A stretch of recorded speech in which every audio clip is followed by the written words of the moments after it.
नमस्कार। फ्यूचरविल पाठशाला के ऑनलाइन प्लेटफॉर्म में आप सभी का हार्दिक स्वागत है।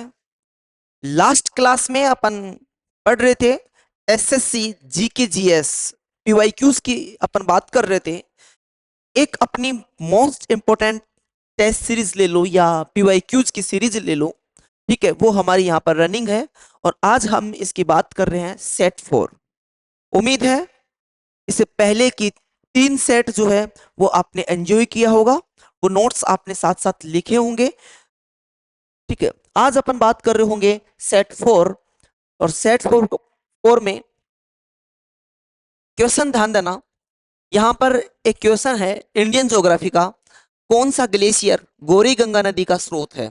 Which glacier is the source of Gauri Ganga? किसकी बात की जा रही है? गौरी गंगा रिवर की। किसकी? गौरी गंगा रिवर के सोर्स की बात की जा रही है। ठीक है, गौरी गंगा रिवर। आगे ध्यान देना। और हम बात कर रहे हैं किसकी? ग्लेशियर की। किसकी बात कर रहे हैं? ग्लेशियर की। ये क्वेश्चन पूछ रहा है स्रोत जो काली नदी का, क्या काली नदी की एक महत्वपूर्ण सहायक नदी है। देखो भाई साहब, जब हम काली नदी की बात करते हैं, काली रिवर की बात करते हैं, ठीक है, तो यहाँ पर क्वेश्चन मेनली क्या पूछना चाह रहा है? ये पूछना चाह रहा है कि काली नदी का उद्गम, क्या काली नदी का उद्गम जो है वो कहाँ से हो रहा है? ऑप्शन दे रखा है कफनी ग्लेशियर, नामिक ग्लेशियर, टिप्रा ग्लेशियर और मिलम ग्लेशियर। क्या दे रखा है? मिलम ग्लेशियर। और मिलम ग्लेशियर को सामान्यतः कई बार अपन क्या बोल देते हैं? मिलाम ग्लेशियर के नाम से भी इसको बोल देते हैं। तो ध्यान दीजिएगा, यहाँ पर 3 ऑप्शन दिया हुआ है, कफनी ग्लेशियर, नामिक ग्लेशियर और टिप्रा ग्लेशियर। जब हम बात करते हैं कुमायूं हिमालय, मेरे प्यारे बच्चे ध्यान देना, जब हम कुमायूं हिमालय की बात करते हैं, किसकी बात कर रहे होते हैं? कुमायूं हिमालय। कुमायूं हिमालय, सब यहां से भी कई बार क्वेश्चन पूछ लिया जाता है कि कुमायूं हिमालय कौन सी 2 नदियों के बीच में है? कुमायूं हिमालय कौन सी 2 नदियों के बीच बीच में है? ध्यान देना, जब हिमालय का विभाजन करते हैं किस आधार पर? प्रादेशिक आधार पर। तो प्रादेशिक आधार पर हिमालय का जो विभाजन किया गया है उसमें आधार बनाया गया है नदियों को। किसको आधार बनाया गया है? नदियों को।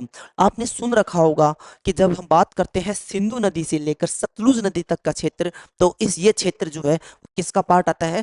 पंजाब हिमालय का। और जब हम बात करते हैं क्या सतलुज नदी से लेकर, क्या सतलुज नदी से लेकर काली नदी, तो सतलुज नदी से लेकर काली नदी तक का जो क्षेत्र है वो किसका पार्ट है? कुमायूं हिमालय का। किसका पार्ट है? कुमायूं हिमालय का। तो मेरे प्यारे बच्चे, कुमायूं हिमालय का जब विस्तार की बात करते हैं, क्या कुमायूं हिमालय के विस्तार की बात करते हैं, तो बच्चे कुमायूं हिमालय का विस्तार है सतलुज, क्या सतलुज नदी, सतलुज नदी से लेके, यानी कि सतलुज नदी से लेके काली नदी। कौन सी नदी? काली नदी। और ये क्वेश्चन क्या पूछ रहा है? काली नदी का उद्गम। क्या पूछ रहा है बच्चे? काली नदी का उद्गम। तो यहाँ पर ध्यान दीजिएगा, यहाँ पर ध्यान देना, जब हम कुमायूं हिमालय की बात करते हैं तो कुमायूं हिमालय में कुछ ग्लेशियर की उत्पत्ति होती है। ठीक है, इसमें से ग्लेशियर जो है ये, यहाँ पर ध्यान देना, कुमायूं हिमालय, जब उत्तराखंड की बात करते हैं, कुमायूं हिमालय मेनली कहाँ पर है? उत्तराखंड में। कहाँ पर है? उत्तराखंड में। ठीक है, तो अब आगे ध्यान देना, उत्तराखंड के ये कुछ ग्लेशियर है, ये तो ये वाले ग्लेशियर कौन से वाले? जिसमें अपन बात करते हैं कफनी ग्लेशियर, नामिक ग्लेशियर और टिप्रा ग्लेशियर। ये सारे के सारे जो है ये किसके पार्ट है? ये पार्ट है कुमायूं हिमालय के। ठीक है, किसके पार्ट है? कुमायूं हिमालय के। और ये ग्लेशियर कहाँ पर है? ये है उत्तराखंड में। कहाँ पर है बच्चे? उत्तराखंड में। उसके बाद में एक यहाँ पर दे रखा है क्या? ठीक है, मिलाम ग्लेशियर। कौन सा ग्लेशियर है? मिलाम ग्लेशियर है। तो मिलाम ग्लेशियर की अपन बात कर रहे होंगे। मिलाम ग्लेशियर कहाँ पर है? उत्तराखंड में। कई बार ये सीधा सीधा क्वेश्चन भी पूछ लिया जाता है कि मिलाम ग्लेशियर, क्या मिलाम ग्लेशियर जो है वो कहाँ पर है? तो याद रखना उत्तराखंड, यूके लिख देता हूं मैं। ठीक है, उत्तराखंड। कई बार क्वेश्चन पूछ लिया जाता है कि मिलाम ग्लेशियर जो है वह हिमालय के कौन से भाग में है? तो मेरे प्यारे बच्चे याद रखना कौन से भाग में है? कुमायूं हिमालय में। कौन से भाग में है? कुमायूं हिमालय में। तो ऐसा होता क्या है, मिलाम ग्लेशियर से, कहाँ से? मिलाम ग्लेशियर से एक नदी का उद्गम होता है, उस नदी का नाम है गौरी गंगा नदी। क्या नाम है मेरे साथियों? गौरी गंगा नदी। ठीक है मेरे प्यारे बच्चे, गौरी गंगा नदी का उद्गम होता है, यानी कि मिलाम ग्लेशियर से कौन सी नदी का उद्गम होता है? गौरी गंगा नदी का उद्गम होता है। ठीक है, और ये गौरी गंगा नदी क्या, ये गौरी गंगा नदी जो है ये आगे जाके यानी कि नेपाल में जाकर कहाँ पर जाती है? नेपाल में जाकर, ठीक है, नेपाल में जाकर जो है इसको अपन क्या बोल देते हैं? काली नदी। क्या बोलते हैं बच्चे? काली नदी। नेपाल में, ध्यान दीजिएगा, मैं कहना चाह रहा हूं कि मिलम ग्लेशियर, ठीक है, कहाँ पर है? उत्तराखंड। और कौन से हिमालय का भाग है? कुमायूं हिमालय का भाग है। यहाँ से एक नदी का उद्गम होता है जिसको क्या बोलते हैं? गौरी गंगा नदी बोलते हैं। और गौरी गंगा नदी का, ठीक है, गौरी गंगा नदी जब नेपाल में जाती है तो नेपाल में जाने के बाद उसको क्या बोलते हैं? काली नदी। और काली नदी जब भारत में आती है, कहाँ पर? जब काली नदी भारत में प्रवेश करती है, मेरे प्यारे बच्चे, अपन बात कर रहे हैं किसकी? अपन बात कर रहे हैं काली नदी की। जब काली नदी भारत में प्रवेश करती है, तो भारत में प्रवेश करती है तो इसको हम किस नाम से जानते हैं? शारदा नदी। कौन सी नदी कहते हैं? शारदा नदी के नाम से जानते हैं। ठीक है, उम्मीद है आप सबको शानदार तरीके से ये चीज समझ में आ रही होगी। मैं कह रहा हूँ कि मेलम ग्लेशियर, मेलम ग्लेशियर से कौन सी नदी का उद्गम होता है? गौरी गंगा नदी का। गौरी गंगा नदी जब कहाँ पर आती है? नेपाल में आती है, तो उसे कौन सी नदी कहते हैं? काली नदी कहते हैं। क्या कहते हैं? काली नदी कहते हैं। और ये जब काली नदी भारत में प्रवेश करती है तो इसको क्या कहा जाता है? शारदा नदी। क्या कहा जाता है प्यारे बच्चे? शारदा नदी। ठीक है, इसके अलावा एक पॉइंट और याद रखना, कुमायूं हिमालय से ही, क्या? कुमायूं हिमालय से ही, ठीक है, आपका एक और ग्लेशियर निकलता है। कुमायूं हिमालय से आपका एक और ग्लेशियर निकलता है। ठीक है, एक और ग्लेशियर है। ठीक है, उस ग्लेशियर को अपन बोलते हैं क्या? गंगोत्री ग्लेशियर। आपने नाम सुन रहा होगा, सुन रखा होगा, गंगोत्री ग्लेशियर, जहां से, ठीक है, कौन सी नदी का उद्गम होता है? भागीरथी नदी का। किसका? भागीरथी नदी का, जो आगे जाके अलकनंदा में मिलने के बाद क्या बन जाती है? गंगा नदी। कौन सी नदी? गंगा नदी। तो हम ये भी बोल सकते हैं कि गंगोत्री ग्लेशियर से भागीरथी नदी के रूप में गंगा नदी का क्या होता है? उद्गम होता है। क्या होता है? उद्गम होता है। तो गंगोत्री ग्लेशियर, कौन सा ग्लेशियर है? गंगोत्री ग्लेशियर। तो गंगोत्री ग्लेशियर भी कहाँ पर है? कुमायूं हिमालय में। कहाँ पर है प्यारे बच्चे? कुमायूं हिमालय में, यानी कि उत्तराखंड में। कुमायूं हिमालय में यानी कि उत्तराखंड में। तो इसको अपन नाम दे रहे होंगे भागीरथी नदी। कौन सी नदी? यानी कि गंगोत्री ग्लेशियर से कौन सी नदी निकलती है?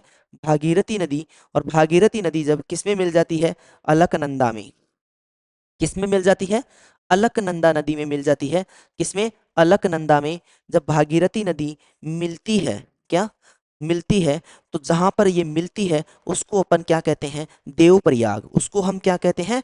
देवप्रयाग कहते हैं। और जब मिलने के बाद में, ठीक है, हम इसको कौन सी नदी कहते हैं? गंगा नदी। कौन सी नदी कहते हैं बच्चे?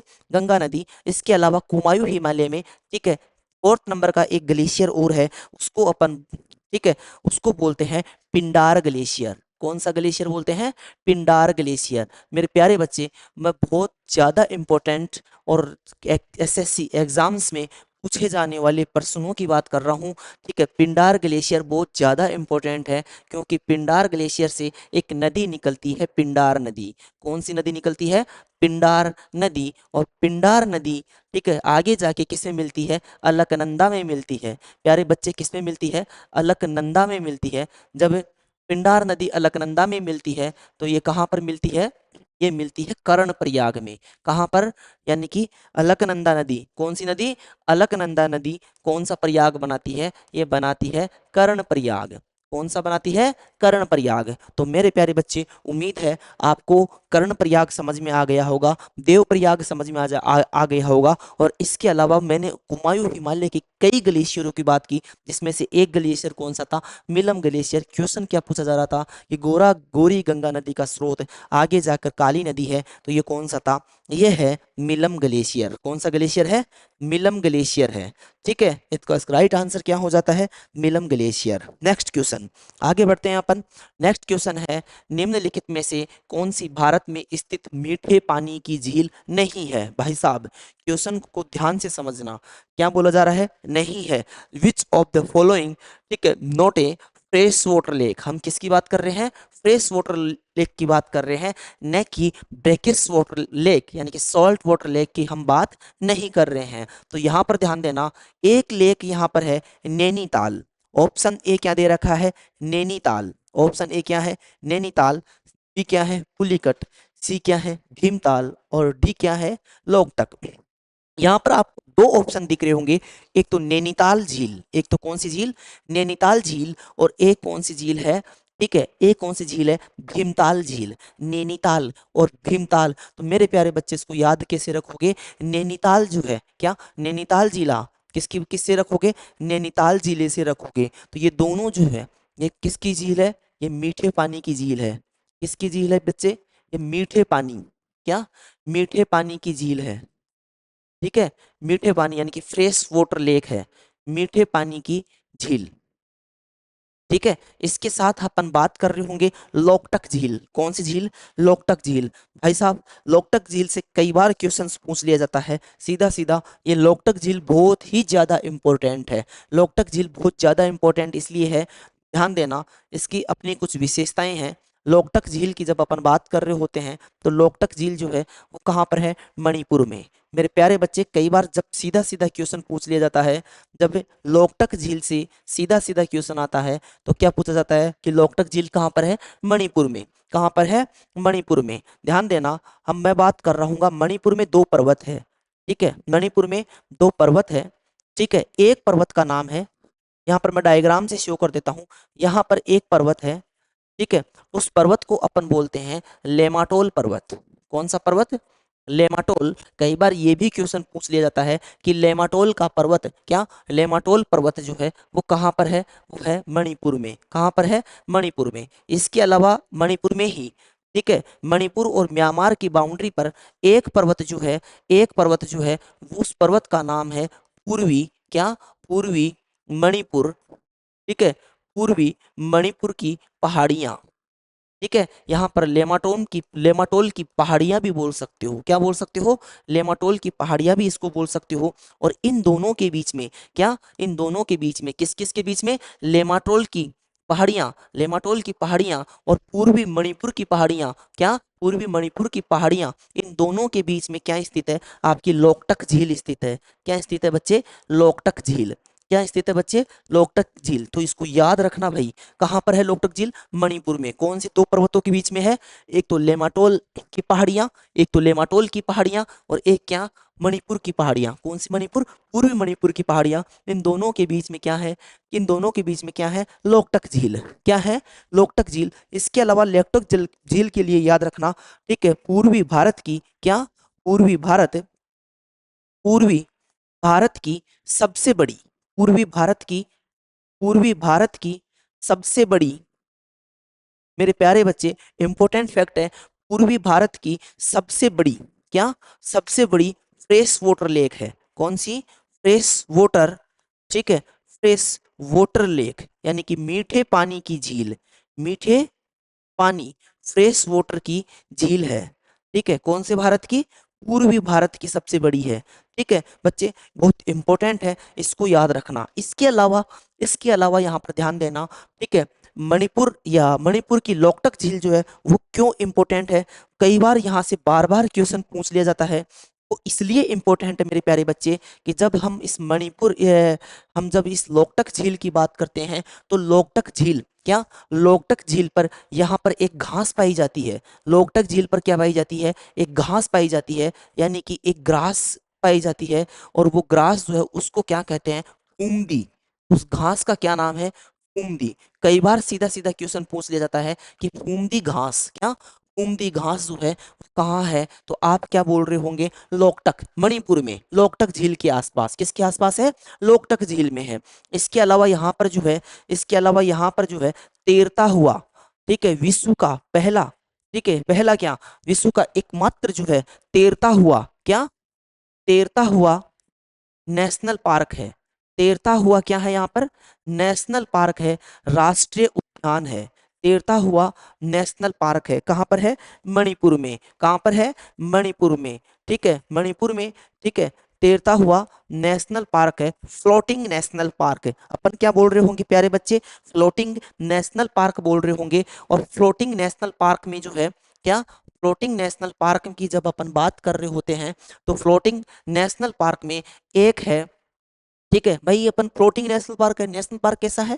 Floating national park. तो अपन क्या बोल रहे होंगे, कहाँ पर है? लोकटक झील। और लोकटक झील कहाँ पर है? मणिपुर में है। तो यहाँ पर अपन बात कर रहे होंगे संगाई। ठीक है, संगाई, संगाई डियर या संगाई हिरण की।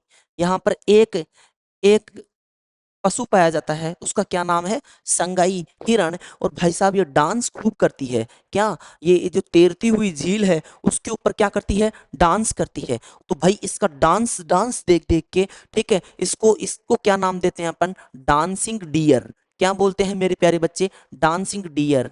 अरे आप भी जो है, मान लो किसी चीज के ऊपर तैरने लग जाओगे तो आप क्या करने लग जाओगे? डांस करने लग जाओगे। तो भाई साहब जब आप डांस करोगे, क्या, ठीक है, हम तैरेंगे यानी कि फ्लोटिंग, फ्लोटिंग।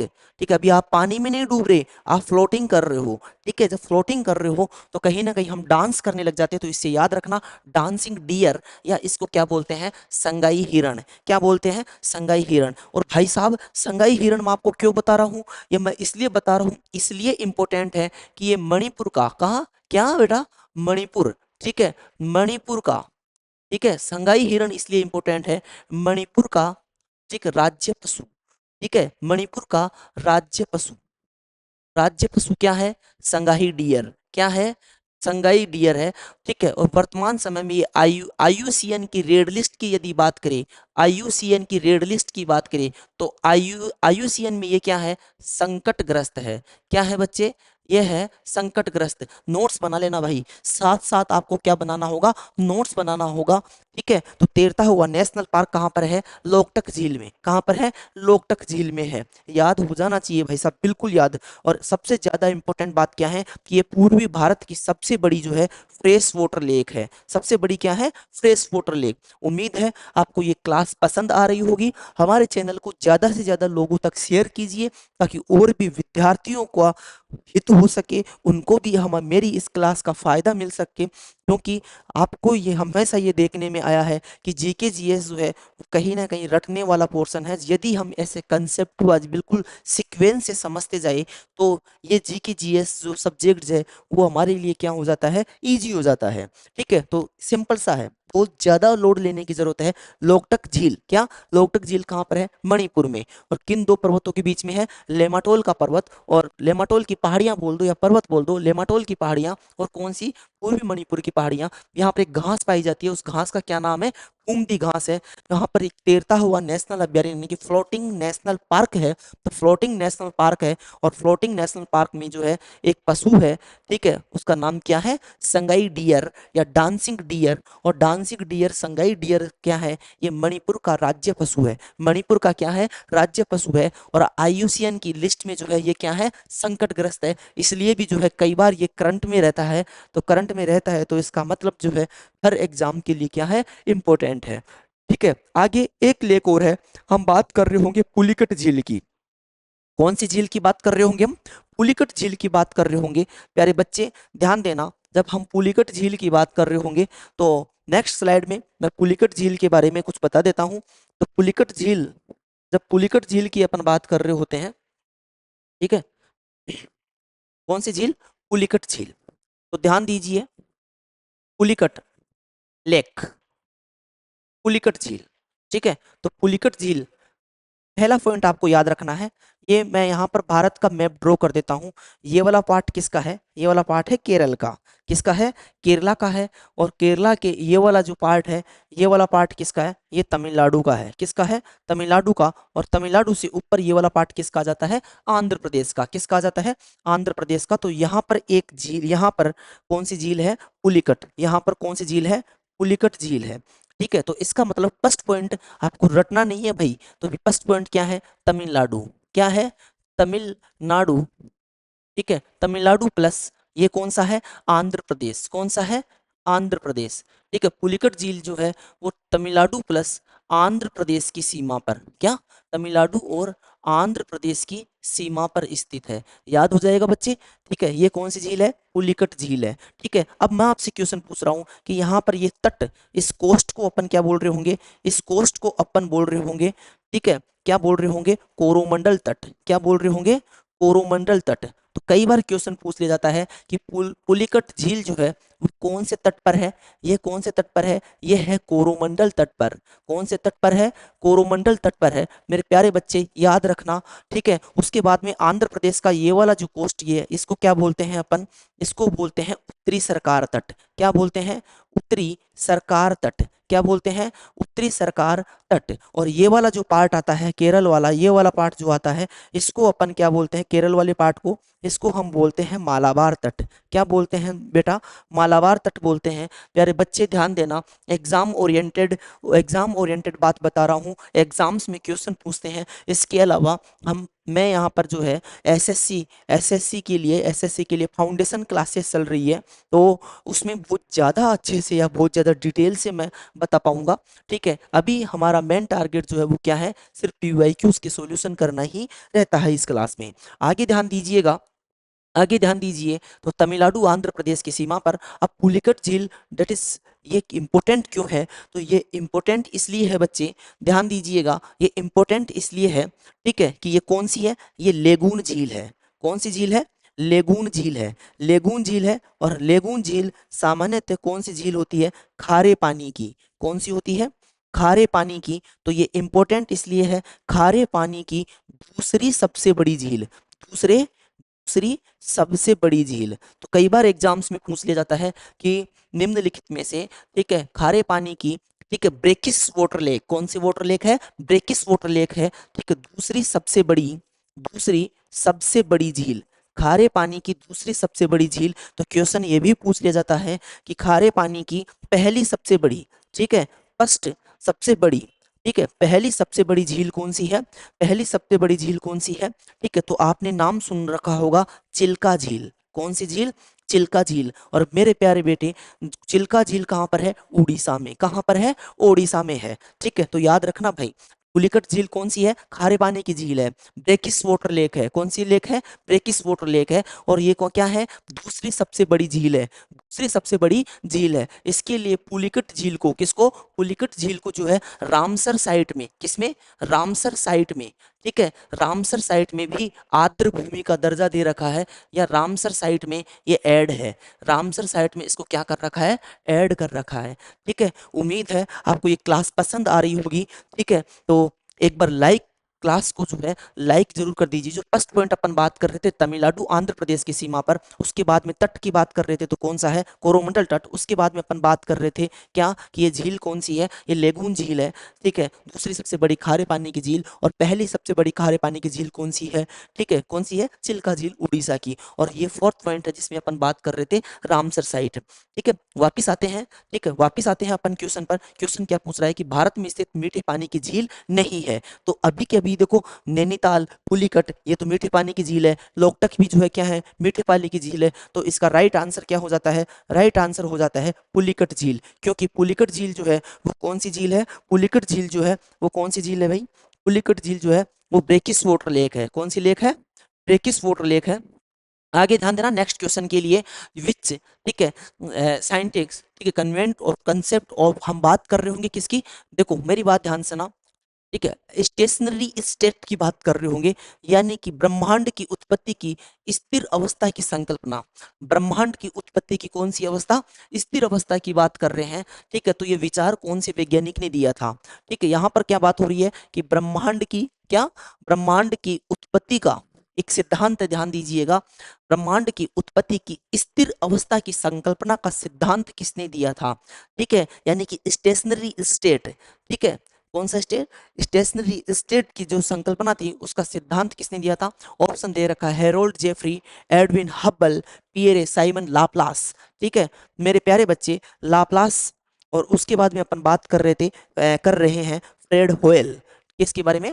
फ्रेड होयल के बारे में। तो यहाँ पर ध्यान देना, जब हम ब्रह्मांड की उत्पत्ति की बात कर रहे होते हैं, क्या, ब्रह्मांड की उत्पत्ति की बात कर रहे होते हैं, तो ब्रह्मांड की उत्पत्ति का ब्रह्मांड की उत्पत्ति से कई सिद्धांत दिया गया, जैसे, ठीक है, वायवीय परिकल्पना सिद्धांत, निहारिका परिकल्पना सिद्धांत। आपको कमेंट बॉक्स में कमेंट करके बताना है कि निहारिका कौन सा सिद्धांत? निहारिका परिकल्पना सिद्धांत। ठीक है, मैं पिछले सेट में आपको बता चुका हूं कि निहारिका परिकल्पना सिद्धांत किसने दिया है। आपको कमेंट करके बताना है कि निहारिका परिकल्पना सिद्धांत किसने दिया था। ठीक है, आगे ध्यान दीजिएगा, अपन बात कर रहे थे ब्रह्मांड की उत्पत्ति का सिद्धांत। तो ब्रह्मांड की उत्पत्ति का ये सिद्धांत कौन सा है? स्थिर अवस्था का सिद्धांत। ये किसने दिया था? ये दिया था फ्रेड होयल ने। किसने दिया था? फ्रेड होयल ने। इसके बाद जो है ब्रह्मांड की उत्पत्ति से संबंधित आधुनिक सिद्धांत। ठीक है, ये थोड़ा याद रख लेना। ब्रह्मांड की उत्पत्ति का आधुनिक सिद्धांत की यदि बात करें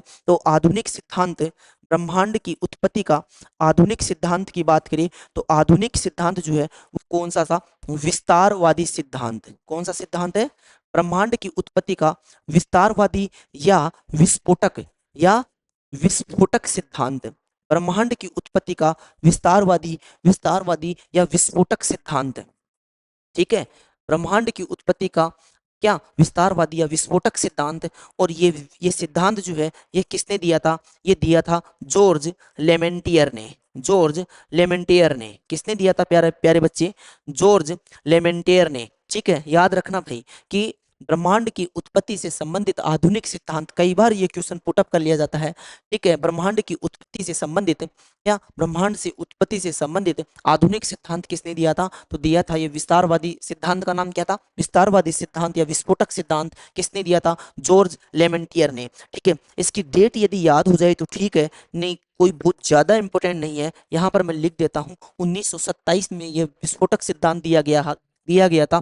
इस सिद्धांत के बाद में क्या? इस सिद्धांत के बाद में एक सिद्धांत और आया था, big bang theory. Big bang theory कई बार बोल देते हैं या बिग बैंग सिद्धांत बोल देते हैं। क्या बोल देते हैं?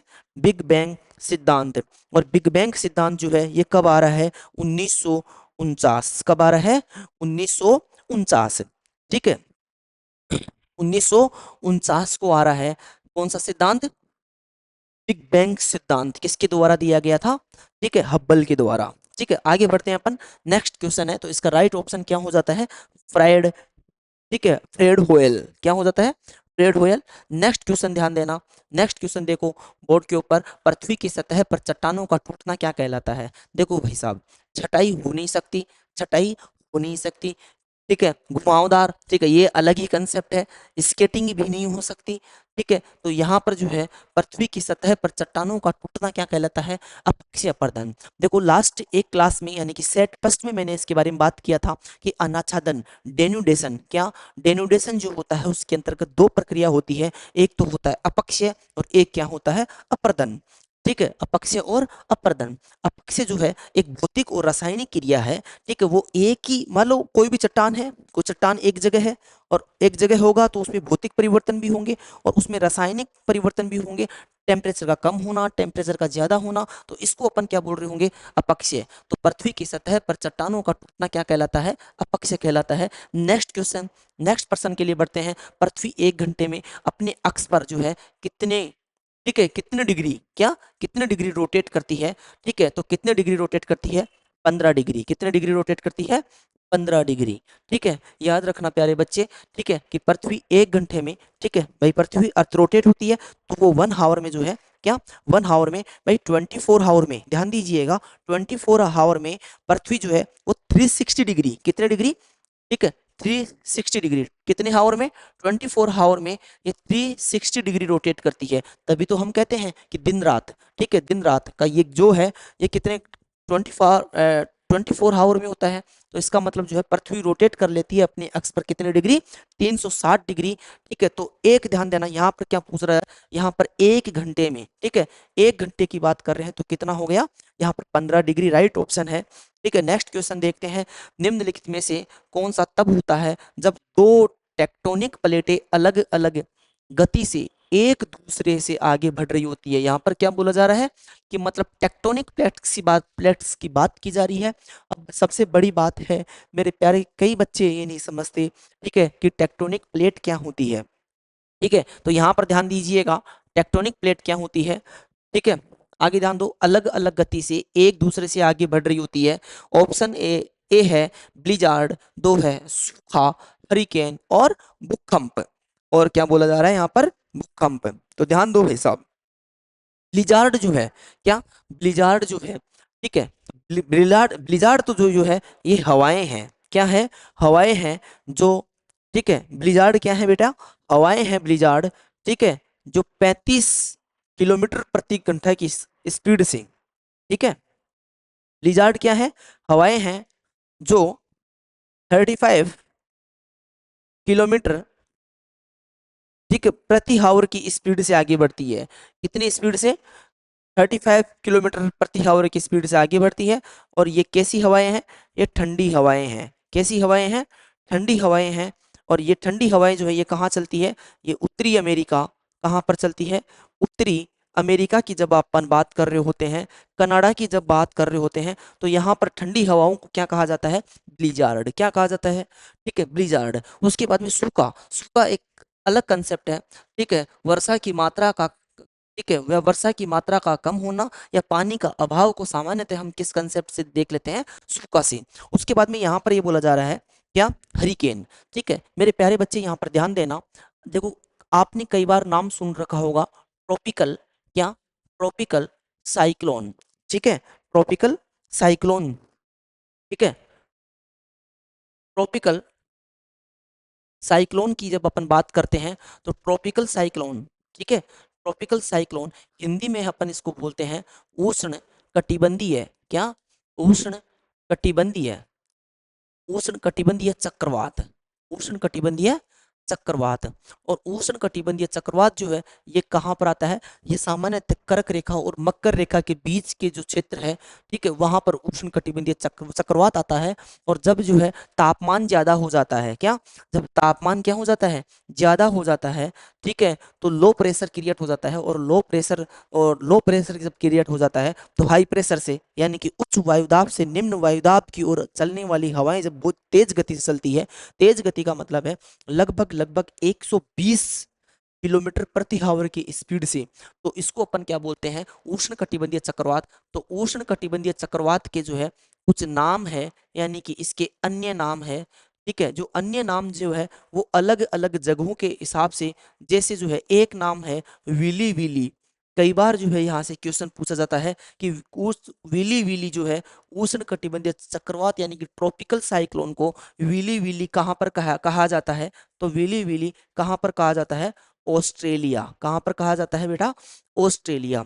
उसके बाद में, उसके बाद में यदि अपन बात करें, ठीक है, हमारे यहाँ पर, यानी कि जब इंडो ओशियन की बात होती है, हिंद महासागर की बात होती है, क्या, हिंद महासागर की बात होती है, इंडो ओशियन में, कहाँ पर, इंडो ओशियन में जो है इसको अपन क्या बोलते हैं, साइक्लोन, क्या बोलते हैं बेटा, साइक्लोन बोलते हैं हिंद महासागर में, ठीक है। इसके अलावा यदि अपन बात करें कहाँ की, हम बात करें चाइना की, कहाँ की बात करें, चाइना की बात करें, यदि अपन जापान की बात करें, किसकी बात करें, जापान की बात करें, ठीक है, और अपन किसकी बात करें, कोरिया की बात करें, किसकी बात करें, कोरिया की, तो चाइना, जापान, कोरिया, इन यहाँ पर जो है, ठीक है, उष्ण कटिबंधीय चक्रवात यानी कि ट्रॉपिकल साइक्लोन को क्या कहते हैं, टाइफून, क्या कहते हैं, टाइफून कहते हैं, ठीक है, क्या कहा जाता है, टाइफून। तो कई बार यहाँ से क्वेश्चन पूछा जा सकता है कि ट्रॉपिकल की विली विली, क्या, विली विली कहाँ पर कहते हैं, ऑस्ट्रेलिया में, किसको कहते हैं, ट्रॉपिकल साइक्लोन को, ठीक है, टाइफून कहाँ पर कहते हैं, चाइना, जापान, कोरिया, यानी कि इस क्षेत्र में जो है क्या कहा जाता है, टाइफून कहा जाता है। और इंडो ओशियन हिंद महासागर में क्या कहा जाता है, हिंद महासागर में इसको क्या कहा जाता है, साइक्लोन, क्या कहा जाता है, साइक्लोन कहा जाता है। इसके अलावा ट्रॉपिकल साइक्लोन को, ठीक है, अटलांटिक महासागर में यहाँ पर नाम दे रखा है, ठीक है, यहाँ पर नाम दे रखा है हरिकेन, क्या, हरिकेन, ठीक है। तो ये किसका नाम है, ये ट्रॉपिकल साइक्लोन का नाम है, कहाँ पर, अटलांटिक महासागर में, ठीक है, कहाँ पर कहते हैं, अटलांटिक ओशियन में, ठीक है, अटलांटिक ओशियन में किस नाम जाना जाता है, हरिकेन, किस नाम जाना जाता है, हरिकेन। आगे यहाँ पर क्या बोला जा रहा है कि क्वेश्चन क्या पूछ रहा है, टेक्टोनिक प्लेट्स जो है अलग अलग गति, तो जब टेक्टोनिक प्लेट्स, मान लो ये दो प्लेट है, क्या, दो प्लेट्स है, वो दूर जा रही है, एक दूसरे के क्या जा रही है, दूर जा रही है, तो यहाँ पर जो है वो क्या होगा, कंपन होगा, क्या होगा, यहाँ पर कंपन होगा। तो टेक्टोनिक प्लेट्स जब अलग अलग गति से एक दूसरे के विपरीत दिशा में या आपस में टकरा रही होगी, यानी कि इसको बोलते हैं प्लेटों का अपसरण, क्या बोलते हैं, यह है अपसारी, इसको सामान्यतः अपन क्या बोलते हैं, अपसारी प्लेट सीमांत, ठीक है, अपसारी प्लेट सीमांत। और हमेशा जब अपसारी प्लेट सीमांत, क्या अपसारी प्लेट सीमांत होता है तो वहां पर जो बीच वाला ये वाला क्षेत्र है, ये किससे प्रभावित होता है? ये होता है भूकंप से। किससे प्रभावित होता है? भूकंप से प्रभावित होता है। नेक्स्ट क्वेश्चन देखते हैं, यहाँ पर है वृहद हिमालय। देखो हम किसकी बात कर रहे हैं? वृहद हिमालय यानी कि ग्रेट हिमालय। देखो भाई साहब, हम किसकी बात कर रहे होंगे? ग्रेट हिमालय की बात कर रहे होंगे। ठीक है, और ग्रेट हिमालय की यहाँ पर जो है, ठीक है, ग्रेट हिमालय की अनुमानित लंबाई पूछा जा रहा है। क्वेश्चन क्या पूछ रहा है? ग्रेट हिमालय की लेंथ की बात कर रहा है। और ग्रेट हिमालय को सामान्यतः अपन क्या बोल देते हैं? Central axis range. क्या बोलते हैं? सेंट्रल एक्सिस रेंज के रूप में भी जाना जाता है। तो इसकी पूर्व से पश्चिम तक की लंबाई कितनी है? ठीक है, तो ग्रेट हिमालय की पूर्व से लेकर पश्चिम तक की लंबाई कितनी है? ठीक है, इसके लिए हम सबसे पहले जो है एक मैप ड्रॉ कर लेते हैं। ठीक है, एक मैप ड्रॉ कर लेते हैं। और ये मैप जो है, ये यहाँ जाके जो है, ये सिक्किम वाला पार्ट आ गया, ये आपका नॉर्थ ईस्ट वाला पार्ट आ गया। ठीक है, तो जब अपन किसकी बात करते हैं? ग्रेट हिमालय की बात कर रहे होते हैं। ठीक है, तो ग्रेट हिमालय की बात कर रहे होते हैं तो देखो यहाँ पर क्या है, यहाँ पर क्या है? ये ट्रांस हिमालय का पार्ट है, ये काराकोरम। काराकोरम के बाद में कौन सी आती है? लद्दाख। और लद्दाख, काराकोरम कौन सी आती है? काराकोरम। काराकोरम के बाद में कौन सी आती है? लद्दाख। लद्दाख के बाद में कौन सी आती है? जास्कर। कौन सी आती है? जास्कर। उसके बाद, ठीक है, उसके बाद यहाँ पर ध्यान देना आप, काराकोरम, लद्दाख, जास्कर, तो तीनों जो है ये किसकी है? इसको अपन कहते हैं ट्रांस हिमालय। क्या कहते हैं? ट्रांस हिमालय। ये ट्रांस हिमालय अपन बोलते हैं। ट्रांस हिमालय के बाद में जो है ये क्या आता है? ये आता है ग्रेट हिमालय, महान हिमालय, जिसको हम क्या कहते हैं? वृहद हिमालय। ठीक है, और वृहद हिमालय का यहाँ पर जो है ये कौन सा पर्वत है? नंगा पर्वत। ठीक है, इस पर्वत से लेके, यानी कि यहाँ से जो है, यहाँ से कौन सी नदी आ रही है? सिंधु नदी। ठीक है, तो सिंधु नदी की मोड़ से, कौन सी नदी से मोड़ है? सिंधु नदी के मोड़ से लेके, सिंधु नदी के मोड़ से लेके यहाँ पर जो है ब्रह्मपुत्र नदी। ठीक है, यहाँ से ब्रह्मपुत्र नदी, ब्रह्मपुत्र नदी के मोड़ तक, यानी कि ये वाली जो कंप्लीट लेंथ है ये कितने किलोमीटर है? ये 2500 किलोमीटर है। कितने किलोमीटर है मेरे प्यारे बच्चे?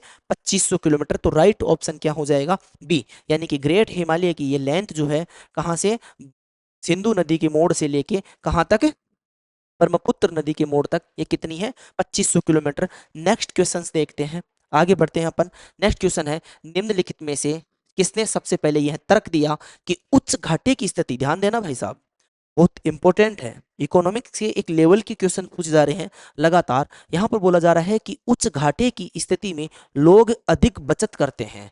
ठीक है, क्या बोला जा रहा है? किसने ये, कौन ये आर्गुमेंट्स कर रहा है कि जब उच्च घाटे की स्थिति में लोग अधिक बचत करते हैं? ठीक है, argue that people save more in the case of high deficit. किसकी बात किया जा रहा है? हाई डेफिसिट की। तो यहाँ पर ध्यान देना, ऑप्शन ए है अमर्त्य सेन। क्या है? अमर्त्य सेन है। अमर्त्य सेन की जब बात करते हैं, आपने नाम सुन रखा होगा। अमर्त्य सेन कहाँ के थे? कहाँ के हैं? भारत के हैं। कहाँ के हैं? अमर्त्य सेन भारत के हैं। और इनको जो है अर्थशास्त्र में, किसमें? याद रखना भाई, ये अर्थशास्त्र में, अमर्त्य सेन को अर्थशास्त्र में, किसमें? अर्थशास्त्र में क्या मिला था? Nobel prize. क्या मिला था भाई? नोबेल प्राइज मिला था, नोबेल पुरस्कार मिला था। किसको? अमर्त्य सेन को। ठीक है, नोबेल पुरस्कार मिला हुआ है। ठीक है, नोबेल प्राइज मिला हुआ है। उसके बाद में अपन बात कर रहे होंगे एस्तेर डुफ्लो। Esther Duflo. तो एस्तेर डुफ्लो जो है, ठीक है, एस्तेर डुफ्लो जो है, आपको याद होगा कि 2019 में, कब? 2019 में इनको भी जो है अर्थशास्त्र का नोबेल प्राइज दिया गया। इनको भी क्या दिया गया? अर्थशास्त्र का नोबेल पुरस्कार दिया गया। क्यों दिया गया? गरीबी को, गरीबी को उन्मूलन करने के लिए। ठीक है, या गरीबी से संबंधित इकोनॉमिक्स में इन्होंने कंसेप्ट दिया था।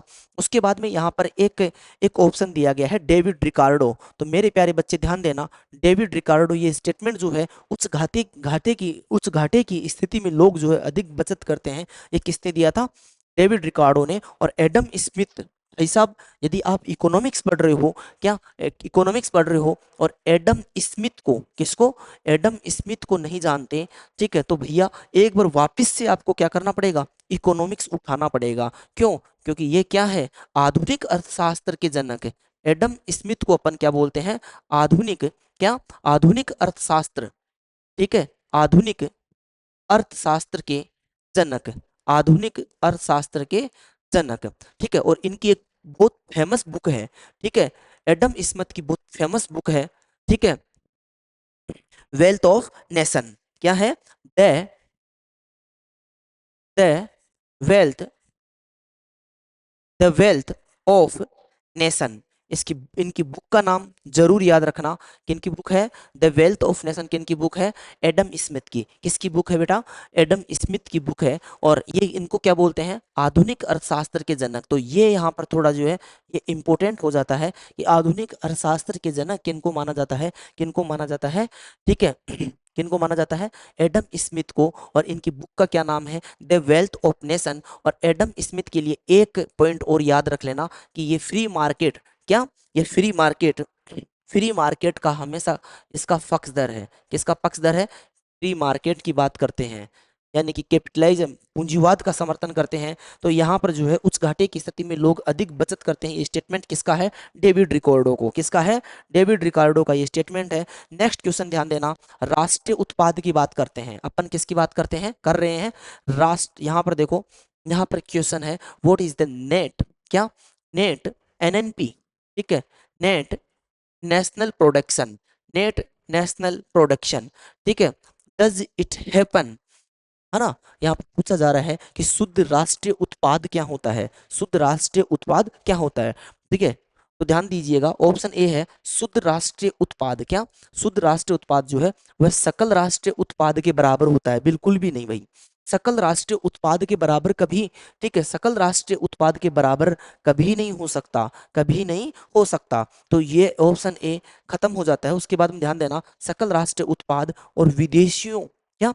फॉरेन, विदेशियों की आय का योग, ठीक है, विदेशियों की आय का योग शुद्ध राष्ट्रीय उत्पाद होता है। तो ये भी बिल्कुल गलत स्टेटमेंट है।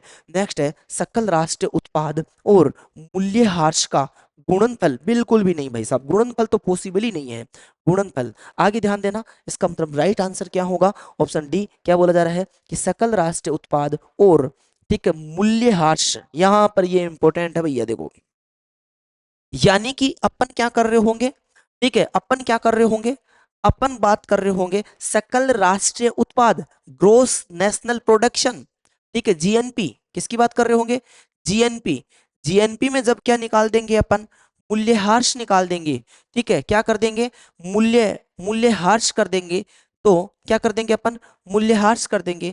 तो क्या बोलेंगे अपन इसको? अपन इसको बोल रहे होंगे शुद्ध राष्ट्रीय उत्पाद। क्या बोल रहे होंगे? शुद्ध राष्ट्रीय उत्पाद। तो हमारे को क्या करना पड़ेगा? ये अंतर निकालना पड़ेगा, दोनों का माइनस करना पड़ेगा। क्या करना पड़ेगा?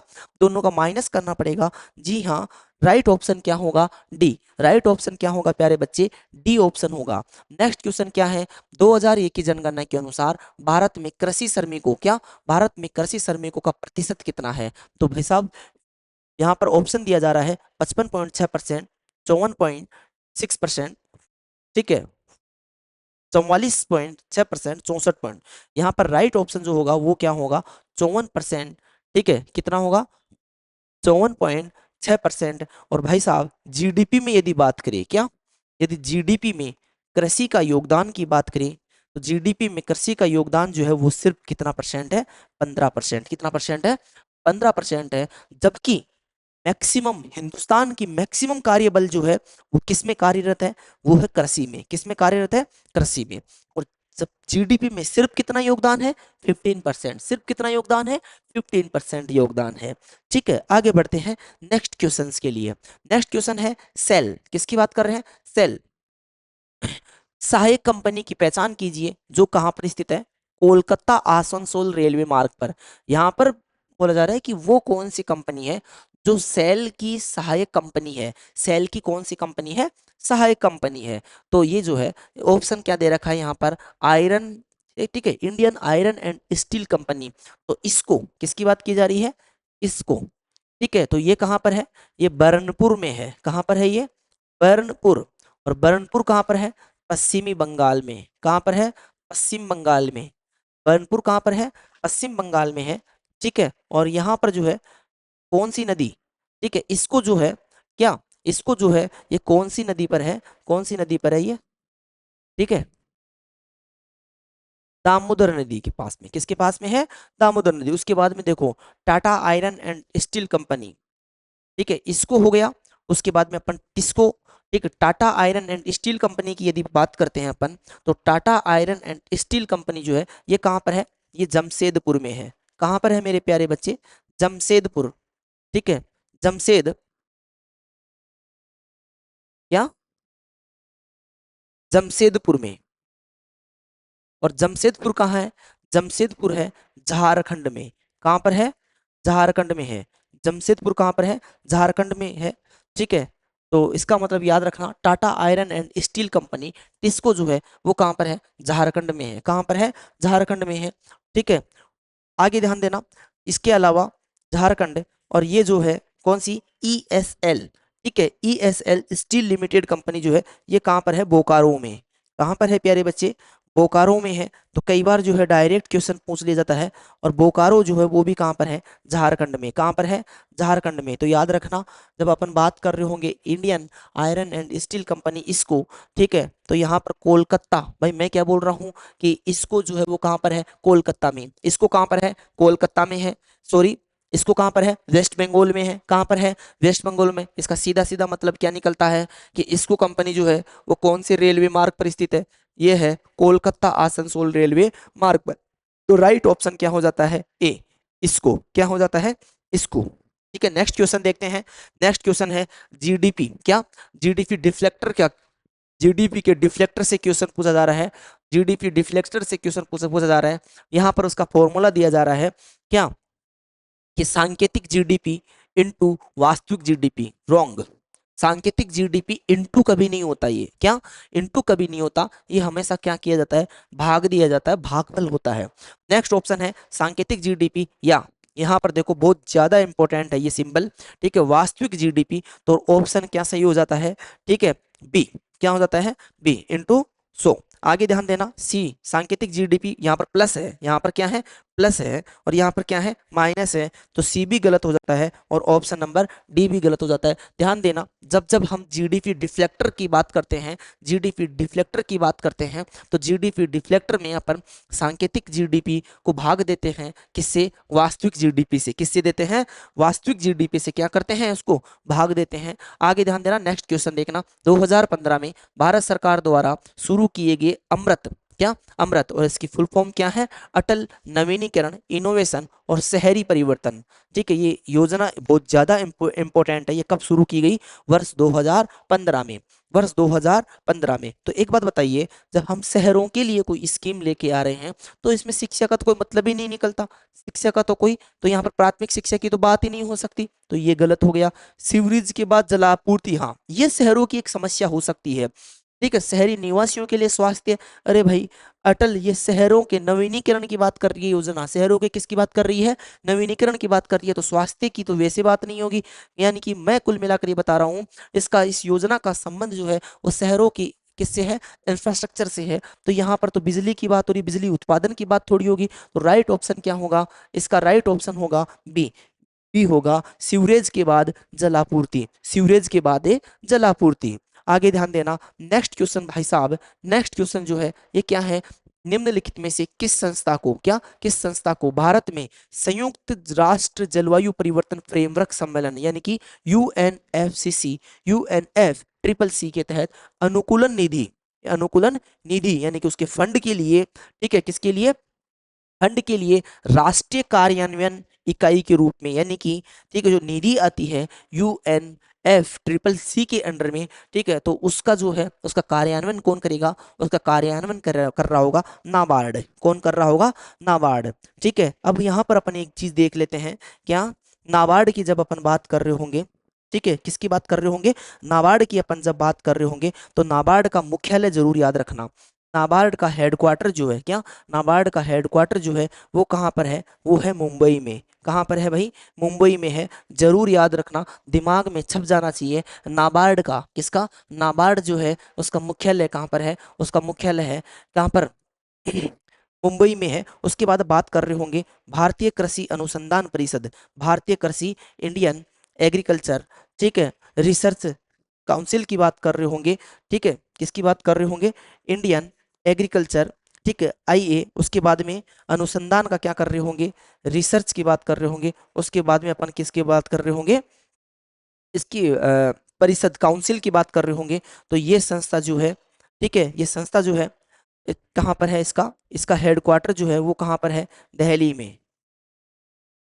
इसका हेडक्वार्टर जो है वो कहाँ पर है, दिल्ली में। उसके बाद में नेक्स्ट है राष्ट्रीय ग्रामीण विकास संस्थान। क्या, राष्ट्रीय ग्रामीण विकास संस्थान। तो राष्ट्रीय ग्रामीण विकास संस्थान, इसका हेडक्वार्टर जो है, क्या, इसका हेडक्वार्टर जो है वो कहाँ पर है, इसका हेडक्वार्टर जो है वो है हैदराबाद में। ठीक है, कहाँ पर है, हैदराबाद। अब कई बच्चे कंफ्यूज हो जाते हैं कि हैदराबाद कहाँ है, हैदराबाद है तेलंगाना में। कहाँ पर है, तेलंगाना में है। सभी बच्चे कमेंट करके बताना कि तेलंगाना भारत का कौन सा राज्य बना था, और तेलंगाना भारत का कौन सा राज्य है और कब बना था। ये सभी बच्चे कमेंट करके बताना। उसके बाद में एक यहाँ पर ऑप्शन दिया जा रहा है आरबीआई। तो आरबीआई का हेडक्वार्टर अपन देख लेते हैं। तो आरबीआई का हेडक्वार्टर कहाँ पर है, मुंबई में। कहाँ पर है, मुंबई में आरबीआई का हेडक्वार्टर है। तो मेरे प्यारे बच्चे, नाबार्ड का हेडक्वार्टर कहाँ पर है, मुंबई में है। उसके अंदर यदि बात करें भारतीय कृषि अनुसंधान परिषद का कहाँ पर है, दिल्ली में है, दिल्ली में है। उसके बाद में यदि राष्ट्रीय ग्रामीण विकास संस्थान की बात करें तो इसका कहाँ है, तेलंगाना यानी कि हैदराबाद में है। और आरबीआई का कहाँ पर है, मुंबई में। Next question number 28। क्वेश्चन क्या है, अल्लाह रिपु नृत्य। कौन से नृत्य की बात किया जा रहा है, अल्लाह रिपु नृत्य की बात की जा रही है यहाँ पर। और अल्लाह रिपु नृत्य भारत के निम्नलिखित में से किस शास्त्रीय नृत्य का रूप है। तो भाई साहब बहुत ज्यादा इंपॉर्टेंट है। हम बात कर रहे होंगे क्लासिकल डांस की। किसकी बात कर रहे होंगे, क्लासिकल डांस की बात कर रहे होंगे। और क्लासिकल डांस का एक रूप है, ठीक है, अल्लाह रिपु। क्या है, अल्लाह रिपु है। तो वो किसका पार्ट है, यहाँ पर ऑप्शन दिया जा रहा है कथकली। किसका, कथकली। मेरे प्यारे बच्चे आप जानते होंगे जो है कथकली, जब हम कथकली की बात कर रहे होंगे तो ये कहाँ का शास्त्रीय नृत्य है, ये केरला का है। कहाँ का है, केरला का है। जब हम भरतनाट्यम की बात कर रहे होंगे, किसकी बात कर रहे होंगे, भरतनाट्यम की। तो जब भरतनाट्यम में यहाँ पर, ठीक है, एक नृत्य का भाग है अल्लाह रिपु। क्या है, अल्लाह रिपु। और क्वेश्चन भी यही पूछा जा रहा है कि कौन सा ऐसा शास्त्रीय नृत्य है जिसमें अल्लाह रिपु जो उस नृत्य का क्या है, भाग है। और ये भरतनाट्यम की जब अपन बात करते हैं तो भरतनाट्यम जो है ये कहाँ का है, ये है आपके तमिलनाडु का। मेरे प्यारे बच्चे कहाँ का है, तमिलनाडु का है। भरतनाट्यम को याद रखना, कहाँ का है, तमिलनाडु का है। ठीक है, उसके बाद में ओडिसी जो है, ये तो बहुत नाम से ही स्पष्ट है, ओडिसी कहाँ का है, उड़ीसा का। और कथक जो है, देखो यहाँ पर दो दिया जा रहा है, एक तो कथकली है और एक कथक है। कथकली है, क्या, कथकली है। तो कथकली तो कहाँ का है, केरल का। और कथक कहाँ पर है, ठीक है, कथक कहाँ का है, उत्तर प्रदेश का। आपके उत्तर प्रदेश का यानी कि यूपी का है। कहाँ का है भाई, यूपी का है।